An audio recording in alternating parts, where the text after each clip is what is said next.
नमस्कार, first trade में आपका स्वागत है। दिल्ली स्टूडियो से मैं हूं मिहिर। नमस्कार, मैं हूं वीरेंद्र कुमार और इंडस्ट्रीज आज कहीं भी जाने के मूड में नहीं। स्टॉक स्पेसिफिक एक्शन रहेगा, लेकिन एक इंसान और एक बार फिर से एक्टिव हुआ है, वो है मिस्टर सुब्रमण्यम स्वामी। इस बार अरविंद सुब्रमण्यम के निशाने पर। मुझे समझ में नहीं आ रहा है कि इनके निशाने पर कौन कौन है। अब देखिए, पहले इन्होंने मिस्टर राजन पर निशाना साधा, वो निपट गए। ऑपोजिशन पे तो करते ही है वो, अटैक वो तो अलग है, लेकिन इन्होंने पहले राजन पर निशाना साधा।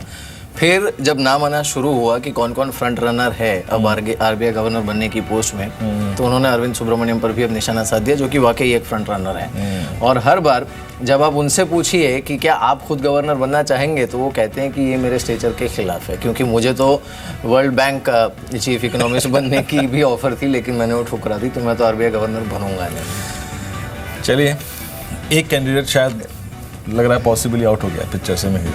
खैर, अब चलिए आगे बढ़ते हैं, इंडिकेटिव एक्शन को देखते हैं। 57 अंक नीचे इस वक्त निफ्टी है, 55 अंक नीचे है, थोड़ा सा मैच्योर होने में वक्त लगेगा। 84 अंक ऊपर इस वक्त सेंसेक्स है, और इस बीच आप देखें 67.53, 67.53। आई मीन ब्रेक्जिट जैसे ऐसे पास आ रहा है, उसके बीच में अगर आप देखें तो शायद फॉरेक्स मार्केट में देखिए उतनी वोलेटिलिटी नहीं है।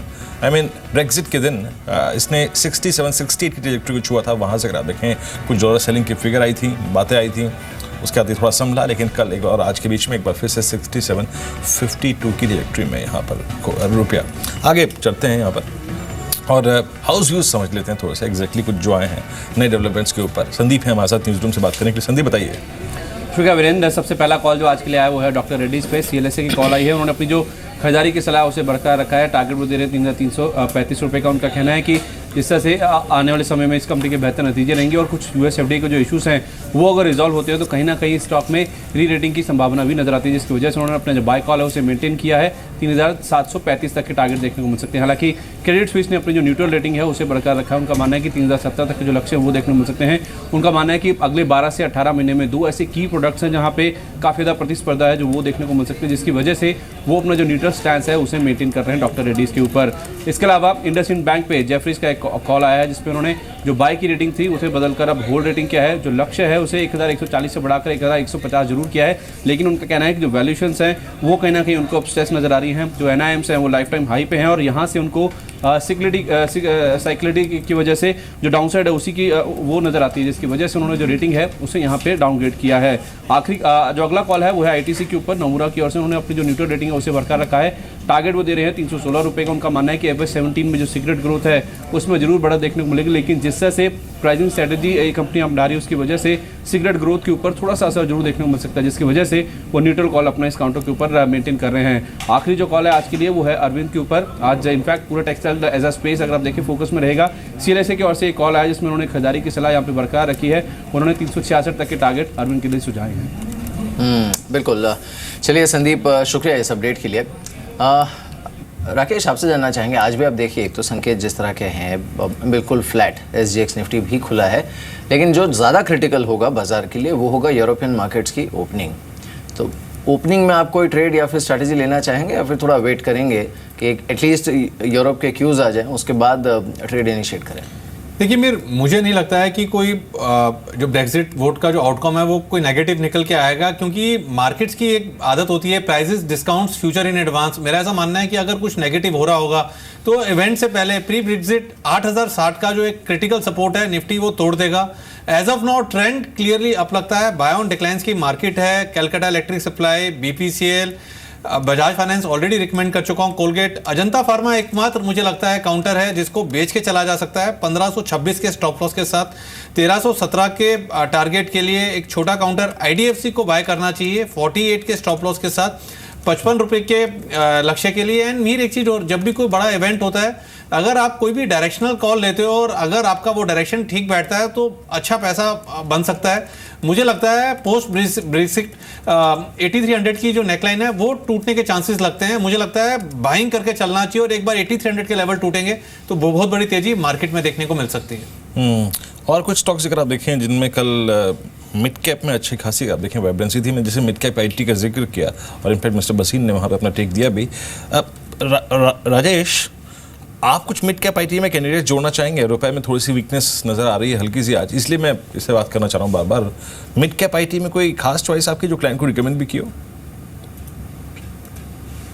देखिए मिड कैप आईटी में आप हेक्सावेयर देखिए, हेक्सावेयर हम देख रहे हैं कि करीबन 208 और 210 में एक अच्छा कंसोलिडेशन मिल रहा है। तो एक तो क्लैरिटी है कि डाउनसाइड रिस्ट्रिक्टेड है। तो यहाँ पे अगर प्योरली 1-2 दिन की बात करें तो Hexaware could be a candidate जहाँ पे एक पुल बैक रैली खेल सकते हैं। बहुत बड़ा टारगेट नहीं होगा, रफली 220-222 तक का एक पुल बैक आ सकता है। सो मिड कैप आईटी में is one counter, second counter is HCL tech as I discuss. मुझे लगता है एचसीएल टेक भी एक बेहतरीन काउंटर है, लेवल्स तो ऑलरेडी डिस्कस किए हुए हैं। बिल्कुल। संजीव, आप कैसी स्ट्रैटेजी रखने वाले हैं ब्रेक्जिट से पहले, बिकॉज अब मार्केट पर वही चीज़ हावी रहेगी एटलीस्ट टिल फ्राइडे। हाँ Mir, like we said, I think index में हमें अपसाइड दिखता है अगर ब्रेक्सिट हुआ नहीं, और you know it's a divided coin. Longer term implications are negative because of the disintegration of a lot of the other nations, but in the short term we have to wait what the impact is. अगर positive impact आया और नहीं कोई exit हुआ तो market में short position जो है और एक पेंटअप फीलिंग जो है लेफ्ट आउट की, वो डेफिनेटली निफ्टी को 8500 ले जाएगी। On the other hand, the market in the Nifty is a no-brainer. It is more on stock selection. कभी शुगर है तो कभी रियल इस्टेट है तो कभी टेक्सटाइल है। तो इस कारण से it is all a sectoral churn, जहाँ मिड कैप और small cap out performance should be the theme for the rest of the year. So आपको आइडेंटिफाई करना है कहाँ आपको अच्छी वैल्यू दिख रही है, कहाँ आपने ये इवेंट के अलावा आपको मूव ऑन करना है, वहाँ पे आपको बहुत गाइडेंस देखनी है। वीरेंद्र ने शेयर का बहुत जिक्र किया आरईसी का, मैं उस पर थोड़ी कहना चाहता हूँ। REC has been our top pick at 162, 163, REC PFC both 0.5 time price to book, 8.5% dividend yield, Uday bonds being a success, 7.5 on the repo plus on the bond yield plus 75 basis point. So there is, it's a no brainer कि ये share यहाँ से 30% एक साल में जरूर आपको return देगा। तो ऐसे आइडिया लीजिए जो शॉर्ट टर्म वॉलेटिलिटी से इफेक्ट ना हो और लॉन्गर टर्म में आपके लिए पैसा बनाए। बिल्कुल। चलिए, इस बीच आज सुबह बाजार खुलने से पहले हमने 50 स्टॉक दिए थे, उसमें से टॉप 10 कौन से हैं ये देख लेते हैं। रजत बताइए। जी बिल्कुल, पहला तो है एक्शन कंस्ट्रक्शन। क्रिसिल ने कंपनी की रेटिंग बढ़ाई है, ए रेटिंग करी है और नेगेटिव आउटलुक से बढ़ाकर स्टेबल आउटलुक कर दिया। आज पॉजिटिव इंपैक्ट है, 45 रुपए तक की चाल दिखा सकते हैं, 39.5 स्टॉप लॉस लगाएं। शोभा खबर पॉजिटिव है, 330 रुपए प्रति शेयर पर शेयर बायबैक होंगे 2% प्रीमियम पे कल की क्लोजिंग के हिसाब से। तो कहीं ना कहीं आज मोमेंटम गैदर कर सकता है, कल के सत्र में भी काफी एक्टिव था, 2 ट्रेडिंग सेशन से बहुत मजबूती दिखा रहा था। आज 350 के टारगेट तय किए गए हैं। फिलिप्स कार्बन एक और स्टॉक जहां पर आप नजर रखें, आर्ली चार्ट जोरदार ब्रेकआउट कल के सत्र में शो कर रहे थे। आज के लिए 158 का टारगेट, 150 का स्टॉप लॉस। इसके अलावा पटेल इंटीग्रेटेड लॉजिस्टिक्स शेयर्स वैसे ही काफी अट्रैक्टिव इसमें बेट साबित हो रहे हैं। गति जैसे स्टॉक्स पटेल इंटीग्रेटेड में बेट लगाते हैं आज तो आपका टारगेट होगा 115 का, स्टॉप लॉस 107। इसके अलावा शिवम ऑटो एंसिलरी प्ले काफी पॉजिटिव हो सकता है आज के सत्र में। शिवम ऑटो पे पिछले 5 दिनों से शेयर में लगातार खरीदारी का ट्रेंड देखने को मिल रहा है और आज चढ़ा तो 55 तक पहुंच सकता है, 52 का एक स्टॉप लॉस रखें। मुंजाल ऑटो एक और कंपनी जहां पर अभी तक अंडर परफॉर्मेंस है, लेकिन 8 दिनों के यहां पर अच्छी तेजी देखने को मिल सकती है। इनफैक्ट यहां पर ट्राइडेंट एक और शेयर जहां पर आप नजर रखें, जहां पर 55 के टारगेट है, 52 का एक स्टॉप लॉस इस पर्टिकुलर ट्रेड पे लगाना होगा। इनफैक्ट ये जो नई टेक्सटाइल पॉलिसी आज जो ऐलान होना है वो इस कंपनी के लिए पॉजिटिव समझा जा रहा है। साथ ही साथ एक और शेयर जो आप रेडार पर रखें वो है अतुल ऑटो। आज के लिए 498 का टारगेट, 486 के स्टॉप लॉस के साथ यहां पर खरीदारी कर सकते हैं। स्ट्रॉन्ग मोमेंटम इस पर्टिकुलर काउंटर पे आज के सत्र में देखने को मिल सकता है। एक और शेयर जो आज रेडार पर रहेगा वो रहेगा एसएमएल सिद्धू। स्ट्रॉन्ग ट्रेंड में था कल के सत्र में, अब 158 तक के टारगेट आप तय करें। आज के लिए 1127 का एक स्टॉप लॉस इस पर्टिकुलर ट्रेड पे लगाना होगा, पॉजिटिव मोमेंटम देखने को मिल सकता है।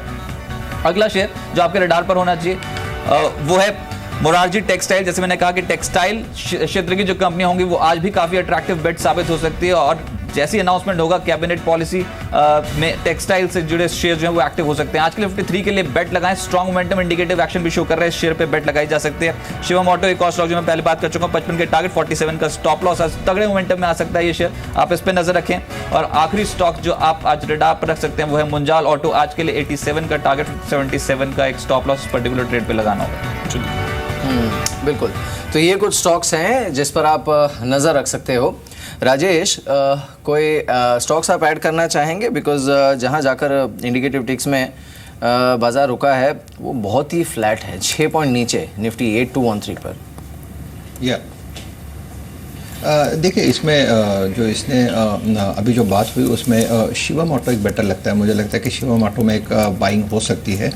अगर आप ऐड करना चाहो तो मुझे लगता है एमएमटीसी देखिए, एमएमटीसी में एक बहुत अच्छा स्पॉट हमने देखा था रफली 48 के स्तर से लेके 42 तक एक फिर से एक करेक्शन में आया है और this is a buying opportunity. मुझे लगता है 38 का पोजिशनल स्टॉप लॉस रखना चाहिए। इसका जो पोजिशनल टारगेट है मेरा वो रफली 58-60 तक का है। तो रिस्क टू रिवॉर्ड रेशियो बहुत बढ़िया है।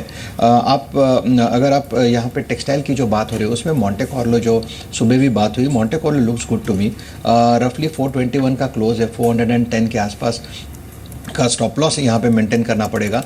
पोजिशनल टारगेट जो है वो रफली है 462 का।